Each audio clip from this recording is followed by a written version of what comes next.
Graad 11. Vandag gaan ons begin met getalpatrone.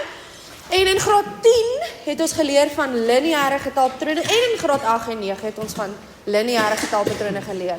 Lineêre getalpatroon is wanneer daar 'n konstante eerste verskil is. Dit beteken, soos hierdie, voorbeeld het ons 2, 7, 12, 17. So ons sien 'n duidelike eerste verskil van 5. Nee, so daai verskil noem ons D, want dit staan eintlik vir die Engelse difference, nee? En daai verskil is die konstante verskil. Hoekom noem ons hom konstant? Want hy bly dieselfde. OK, nou 'n lineêre getalpatroon lyk eintlik soos 'n reguit lyn grafiek se vergelyking. Lineair, reguit lyn, nee. So hy lyk eintlik amper soos y is gelyk aan mx plus c. Ja, Derek? Hoe is dit 'n B in ons boeke? O, dit moet 'n D wees asseblief. Ek het dit verander. Ja. OK, so dan Tn is gelyk aan Dn plus C. Daai C staan maar net vir 'n konstante. OK. So kom ons gaan kyk gou-gou hoe werk dit. Hoe kry ek die konstante verskil? Ek trek die tweede term minus die eerste term, die derde term minus die tweede term, die vierde term minus die derde term. So, term 2 minus term 1 gee vir my 'n 5. So dit is die konstante verskil. Kom ons kyk dit gou-gou. Dit is 7 minus 2, so dit is 5.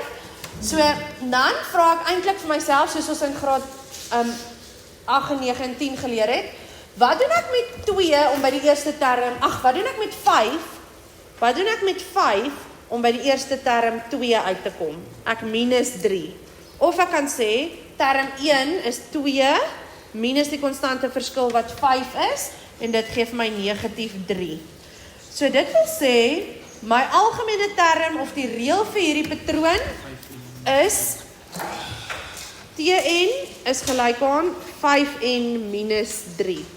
Jy hoef glad nie al hierdie goed te doen nie, jy kan dadelik die reël neerskryf.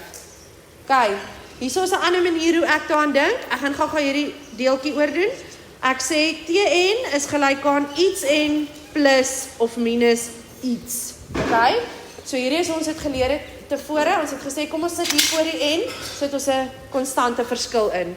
So, voor die n sit ek in 'n 5n, dan vra ek myself, wat doen ek met 5 om by 2 te kom, die eerste term, minus 3. Dan sit ek net daarin aan die einde, minus 3. En dis dit. Dis hoe maklik dit is. Right, dan vra hulle, bepaal die algemene term en dan die 199ste term. So nou weet ons, as hier staan Tn, dan in die plek van waar daar n is daar ook 'n n in die vergelyking. Maar as ek nou hier term 199 gaan insit, dan moet daar in n se plek 'n 199 wees. Dan sê ek term 199 is gelyk aan 5 maal 199 minus 3. Dan klap ons gou ons calculators. 5 maal 199 minus 3 is 992. So term 199 is 992. Dit beteken die 199ste enetjie in hierdie ry gaan 992 wees. Onthou, eintlik word hierdie terms gemerk, term 1, term 2, ekskuus, term 3, term 4 en dan gaan ons so aan term n. Al hierdie enige een van hulle kan term n wees want n staan vir enige nommer. By B vra hulle watter term in die getalpatroon is gelyk aan 497. So ek gaan nou daai 497 nie in n se plek sit nie, in Tn se plek, né? So ons het gekry, die reël is Tn is gelyk aan 5n min 3. So in Tn se plek gaan ek nou 497 sit. Nou los ek net op vir n. Ek plus 3 aan die ander kant. So n is 100. So dit beteken die 100ste term gaan wees 497. In graad 11 gaan ons nou fokus op kwadratiese getalpatrone. Kwadraties laat ons dink aan watter tipe funksie? kwadratiese vergelykings of parabool, nê? Ja, dit beteken dat ons het 'n x² of 'n n², nê? So in 'n kwadratiese getalpatroon is die algemene term Tn is gelyk aan an² plus bn plus c. Dit lyk ook vir ons 'n bietjie bekend. Ons het nou waardes nodig vir a, b en c. Met ander woorde, ons moet 'n getalletjie kry wat in a, b en c se plek. Ons sal byvoorbeeld 'n kwadratiese vergelyking algemene term kry wat so lyk. Tn is gelyk aan 3n² plus 2n plus 4. Dit is byvoorbeeld hoe dit lyk, nê? So, ons het 'n getal nodig in a, b en c se plek en dan gaan jou nou wys hoe gaan ons dit reg kry om dit te kry. 'n kwadratiese getalpatroon het nie meer 'n konstante eerste verskil nie, maar 'n konstante tweede verskil. So as jy in 'n toets of 'n eksamen 'n getalpatroon kry en jy weet nie of is hy lineêr of kwadraties nie, hoe gaan jy dit uitfigure? Yes? Geen konstante verskil. Of 'n mens kyk dadelik na die konstante verskil van die eerste term en as daai konstante verskil nie gelyk is, dan gaan mens na die tweede verskil toe.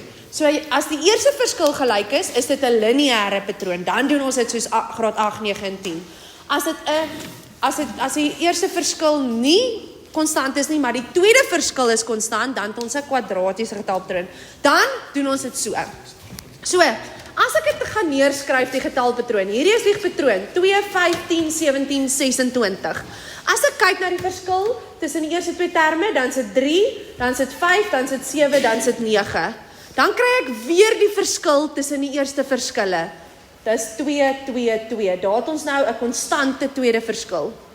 Hierdie ry is die eerste verskille, hier is die tweede verskille. Ons kan duidelik sien dat die tweede verskil is konstant, want hy bly dieselfde. Dan weet ons het 'n kwadratiese patroon. Dan hier is hoe ons dit nou gaan uitwerk. Die tweede verskil, ons begin onder. Die tweede verskil is gelyk aan 2a. So hoe gaan ons daai a-waarde wat in ons vergelyking is uitfigure? Ons gaan die tweede verskil gelykstel aan 2a. So ek gaan nou daai 2 gelykstel aan 2a. Kan julle hierdie groen sien? OK? So a is dan 1. Stem julle saam? So ver kan ek in my vergelyking gaan sê dat a 1 is. OK. Dan die volgende ding, 3a plus b stel ek gelyk aan hierdie eerste verskil.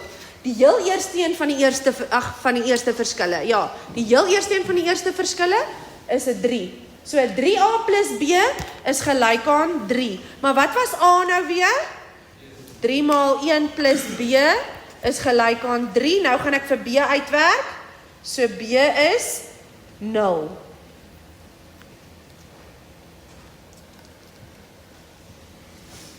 Want ek trek 3 af van die ander kant. Dan die eerste term is gelyk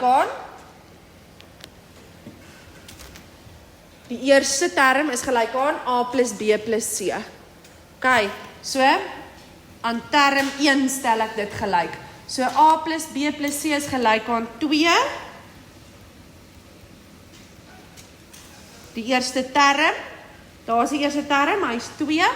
Nou gaan ek insit, a was 1, b was 0, c weet ek nie. So nou gaan ek sê, OK, c is 1, want ek trek 1 af van die ander kant. Nou het ek 'n a, 'n b en 'n c. So dit werk altyd so. 2a gelyk aan die tweede verskil, 3a plus b gelyk aan die eerste verskil, en a plus b plus c gelyk aan term 1. Elke keer. En hierdie moet jy self onthou. Niemand gaan dit vir jou gee nie. Jy moet hierdie 2a, 3a plus b en a plus b plus c moet jy self onthou in die toets. OK.